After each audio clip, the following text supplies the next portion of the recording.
Terre, notre maison. Nous l'avons conquise, façonnée, exploitée. Aujourd'hui, on ne peut plus l'ignorer. Le climat change.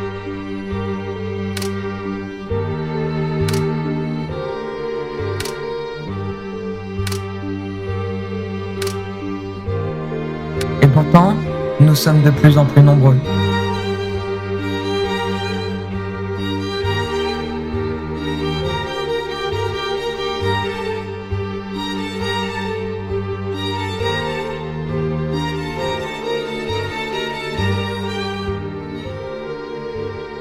Chaque jour, des milliards de personnes ont besoin d'énergie, de nourriture, d'eau. Des besoins qui détruisent notre planète. C'est tout le paradoxe. On a de plus en plus de problèmes, mais de moins en moins de solutions. Le pétrole s'épuise, le charbon pollue, l'hydraulique noie des forêts. Il nous faut une solution. Une solution capable d'assoiffer l'humanité d'énergie pendant des décennies. Une solution, et si elle était là-haut? De vous à moi, je connais peu de choses de plus énergétiques qu'une étoile.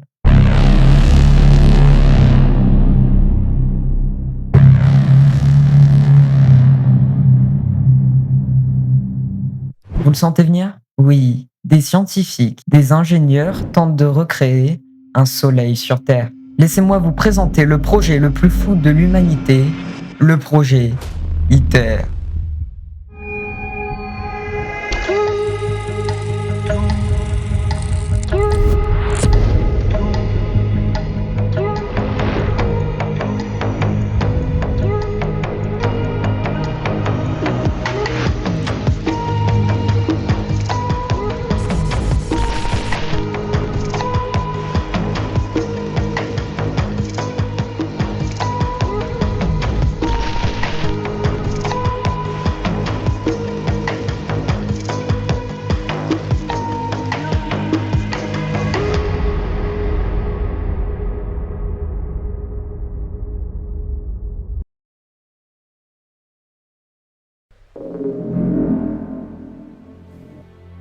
Ce qu'on veut, c'est recréer un soleil sur Terre. Donc avant de comprendre comment fonctionne ITER, il faut comprendre comment fonctionne une étoile.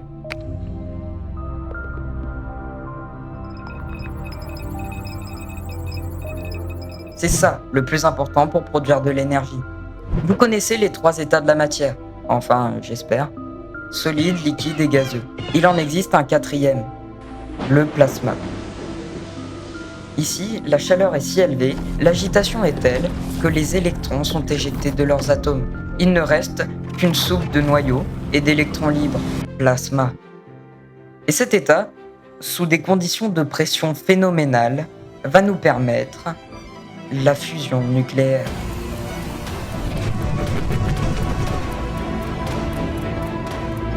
Dans ce plasma brûlant, des noyaux d'hydrogène se déplacent à des vitesses folles. Plus de 1500 km par seconde. Habituellement, les noyaux se repoussent entre eux. Mais à cette vitesse, et sous les conditions de pression gargantuesques du Soleil, ils fusionnent. Ils forment alors un atome plus lourd, l'hélium. Mais d'où vient l'énergie? Lors de la fusion, une partie de la matière disparaît, environ 0,7%. Et comme vous le savez, rien ne se perd, rien ne se crée, tout se transforme. La matière disparue s'est alors transformée en une quantité gigantesque d'énergie, 17,5 mégaélectronvolts. C'est cette énergie qui fait briller les étoiles. Et c'est cette énergie que l'humain tente de maîtriser. Et en Big 2026, créer un soleil sur Terre, c'est plus une idée, c'est une machine.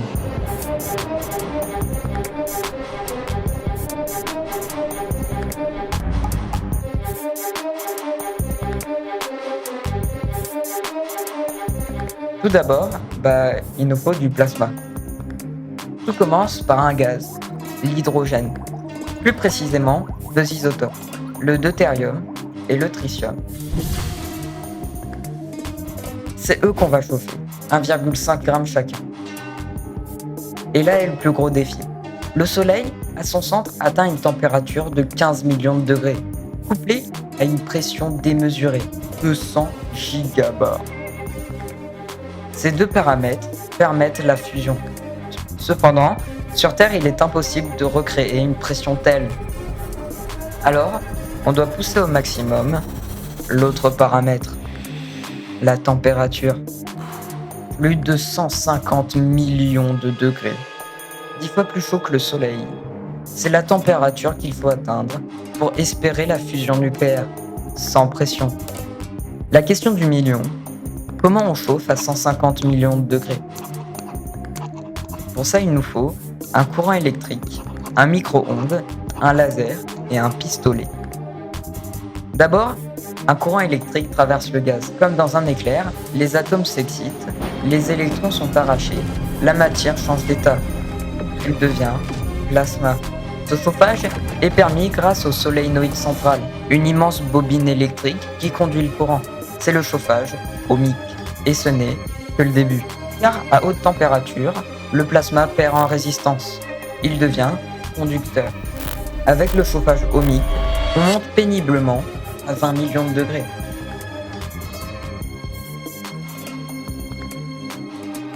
Ensuite, pour continuer encore et toujours à chauffer, on va mettre le plasma 10 minutes dans un micro-ondes géant. Les micro-ondes vont exciter le plasma et il va commencer à chauffer de plus en plus. Mais pour accélérer le chauffage, on va employer une autre méthode. On va canarder le plasma avec des ions neutres ultra énergétiques à une vitesse volant celle de la lumière. C'est comme si on tirait au chamboule-tout. Les impacts de ces particules chargées vont produire une réaction en chaîne, produisant encore plus de particules chargées, et donc encore plus d'énergie, donc plus de chaleur. Excusez-moi, du coup, en plus d'un pistolet, il nous faut aussi un accélérateur de particules. Et pour finir, l'état qu'on cherche à atteindre, un plasma autosuffisant. À une température de 150 millions de degrés, le plasma produit lui-même des particules alpha. Ces particules restent prisonnières du champ magnétique et transfèrent leur énergie au plasma. Le plasma commence à s'auto-chauffer, un feu qui n'a pas besoin de carburant. 150 millions. Ça y est, on l'a fait. Une température record. L'humain a défié les géants du cosmos. Mais aucun métal ne peut résister. Et c'est bien ça le problème. Il fondrait instantanément. Alors, comment retenir un soleil dans une boîte?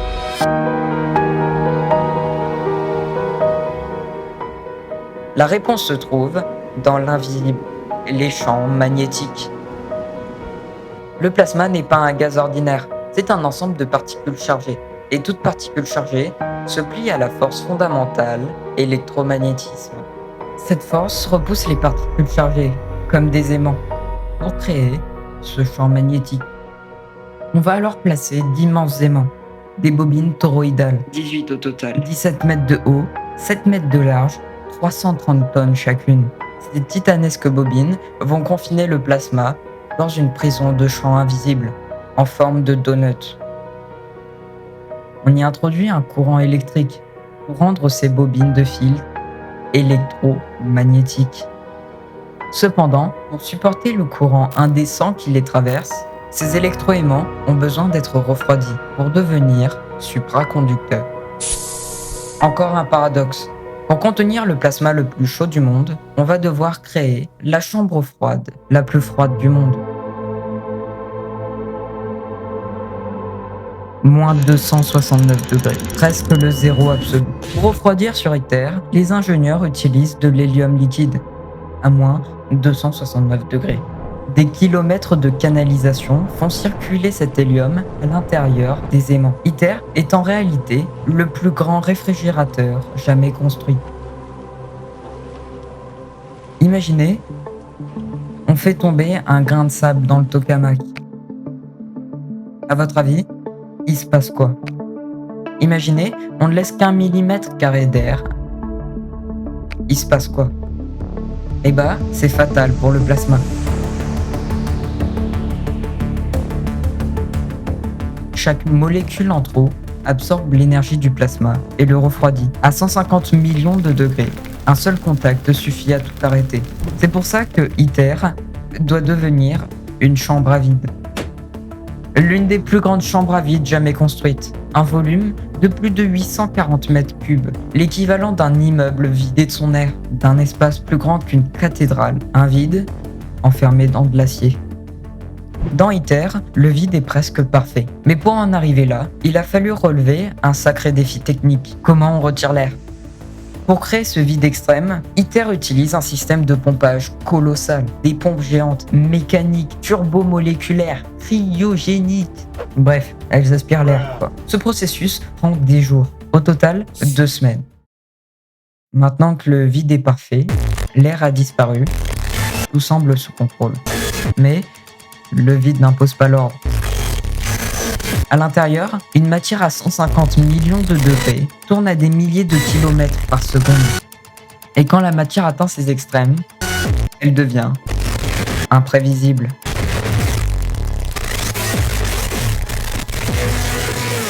Le plasma, c'est pas un feu calme, c'est une tempête. Le plasma est maintenu en équilibre par des forces colossales, mais cet équilibre est fragile. La moindre variation de température, de densité, de courant peut provoquer une instabilité. Alors, le plasma ondule, il se déforme et des particules hautement énergétiques parviennent à s'échapper du champ magnétique.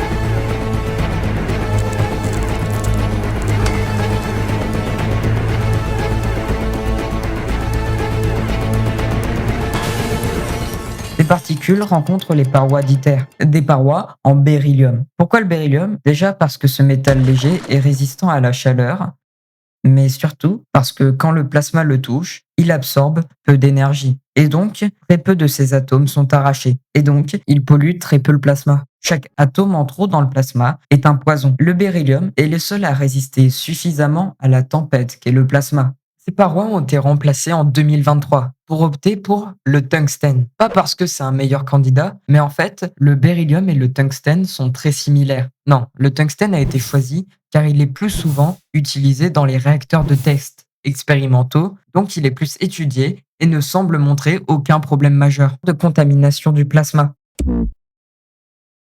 La paroi en tungstène ne représente que le bouclier thermique, la face exposée au plasma. Mais tout un système de machinerie de pointe se cache derrière, comme un système de water cooling pour refroidir les parois.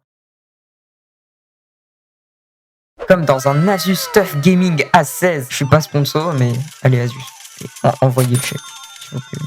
Mais le beryllium ne peut pas résister longtemps. Alors, on doit dépolluer le plasma. Pour ça, on a créé une peau d'échappement. Non pas un pot d'échappement, vraiment une peau d'échappement. Elle se trouve en bas du tokamak, aussi appelé divertor. Grâce à elle, on va réussir à supprimer volontairement les particules en excès. Dans un tokamak, les particules du plasma ne se déplacent jamais en ligne droite. Elles spirent le long des lignes de champ magnétique. Donc si tu contrôles la forme des lignes de champ, tu contrôles où va le plasma. Et c'est le rôle des aimants poloïdaux. On va manipuler leur champ magnétique pour rediriger le plasma vers le divertor, ce qui crée la peau d'échappement.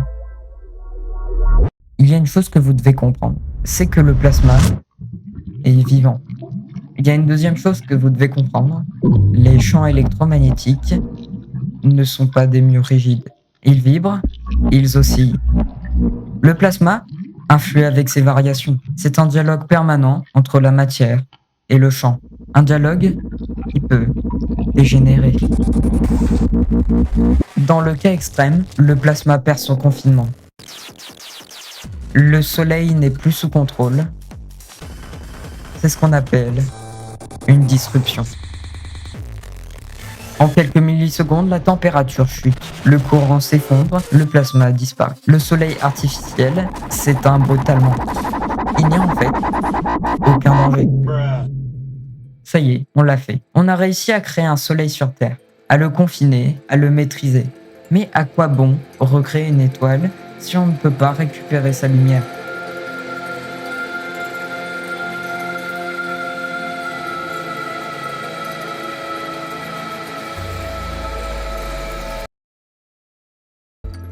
Quand deux noyaux d'hydrogène fusionnent, ils ne produisent pas tout de suite de l'électricité, ils produisent de la chaleur. Dans la réaction deutérium-tritium, 20% restent dans le plasma, sous forme de particules alpha. Ils servent à alimenter le plasma. 80% de l'énergie part dans un neutron. C'est eux qui ont le rôle clé. Les neutrons n'ont pas de charge électrique. Les champs magnétiques ne les affectent donc pas. Ils traversent le plasma et viennent frapper les parois. C'est là que l'énergie sort du cœur de l'étoile. Cette chaleur est récupérée par le manteau. Et là, on peut en faire de l'électricité. Parce qu'il n'y a pas de différence entre une centrale à fusion nucléaire et une centrale à fission nucléaire, qu'on connaît bien. Dans les deux, de la chaleur est récupérée d'une réaction. Cette chaleur est utilisée pour chauffer des tuyaux d'eau. Cette eau se transforme en vapeur. Cette vapeur fait tourner des turbines qui produisent de l'électricité. Il n'y a que le réacteur qui change. ITER fait la même chose, mais le rendement est bien meilleur. L'objectif d'ITER est, avec 50 MW en entrée, en ressortir 500. C'est un facteur de x10. C'est indécent, là où les autres types de centrales ont un facteur bien moindre. Pour la première fois de l'histoire, l'humanité cherche à produire plus d'énergie qu'elle n'en dépense, en fusion contrôlée. Cassons l'ambiance, maintenant on va parler de sujets pas hyper sexy, l'argent et les haters.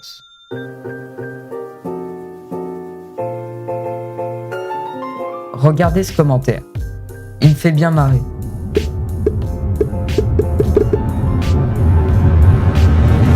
Le coût d'ITER devrait avoisiner 25 milliards d'euros, voire même plus. 25 milliards, c'est conséquent, mais ce n'est qu'un sixième des bénéfices engendrés par les compagnies pétrolières. Un dixième de l'argent utilisé pour la Coupe du Monde du Qatar. C'est 25 milliards répartis sur 33 pays. La France met près d'1 milliard dans le projet. Ça fait 15 balles par habitant. 15 euros pour un jour sauver l'humanité. Je trouve ça pas cher payé. Maintenant, un petit mot sur la sécurité. Aucune pollution, aucun déchet nucléaire possible, aucune explosion envisageable. Le plasma s'éteint par lui-même à la moindre défaillance. Enfin, s'il était amené à désobéir au champ magnétique, les parois prendraient simplement un petit coup de chaud. Et du coup, on a la solution. C'est pour quand la première fusion? C'est pour quand qu'on sauve l'humanité? La première fusion d'ITER était prévue pour décembre 2025. Reporté. Ça aurait été un plasma sans fusion. L'objectif est de vérifier que la machine fonctionne. Ça aurait été un moment symbolique. ITER s'allume pour la première fois. La première production est prévue pour début 2040. Pourquoi tout ce retard? Il est principalement dû à la logistique. En effet, les principaux investisseurs d'ITER, à savoir la Chine, l'Union européenne, l'Inde, le Japon, la Corée, la Russie et les États-Unis, prennent du retard. Les pièces ne sont pas livrées en temps et en heure, et certains se barrent même du projet, comme la Suisse ou les Pays-Bas. Et surtout, ça prend du retard parce que c'est un projet fou. 10 millions de pièces, des décennies de recherche. Ouais, c'est long parce que c'est ambitieux. On ne construit pas une étoile comme on construit un jouet. Malheureusement, ITER ne produira jamais d'électricité. ITER n'est pas une centrale, c'est une expérience scientifique géante. Son rôle, prouver que la fusion contrôlée fonctionne, valider les technologies, se préparer à la suite. La machine qui viendra après s'appelle DEMO. Elle produira de l'énergie pour de vrai, pour le réseau, mais pas avant la fin du 21e siècle.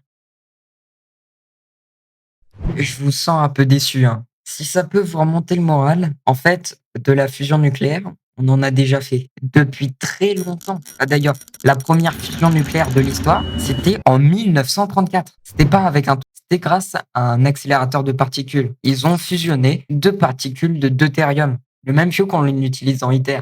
Sauf que bon, ok, c'est pas un tokamak. Avec ça, on va vraiment pas faire de l'énergie. C'est pour ça qu'en 1951, les Américains lancent le programme PPPL, fait beaucoup de P. Princeton Plasma Physics Laboratory. C'est le premier dispositif visant à confiner un plasma chaud, un plasma à haute température, grâce à des champs magnétiques. C'est l'ancêtre de tous les tokamaks. Enfin, pas totalement. Parce que le vrai premier tokamak, c'est le T1 en 1958. Le premier tokamak de l'histoire. Mais bon, on est encore loin de la première production électrique, vous vous en doutez bien. Heureusement que les Européens ont mis un pied dans le projet. Ils ont lancé le programme JET en 1983, le Joint European Torus. Et en 1997, donc 15 ans après le lancement du projet, on produit 16 mégawatts de puissance grâce à la fusion. Mesdames et messieurs, voici la première fusion.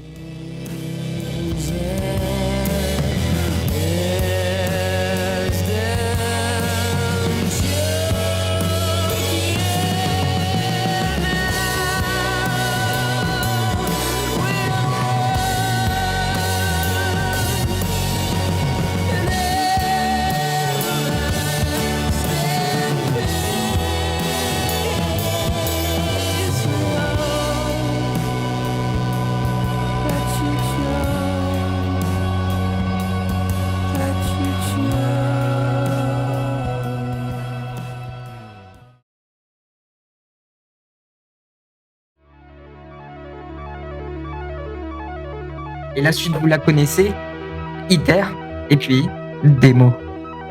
ITER ne nous sauvera pas dès demain dès l'aube. Il n'éteindra pas les incendies. Il ne stoppera pas le réchauffement climatique.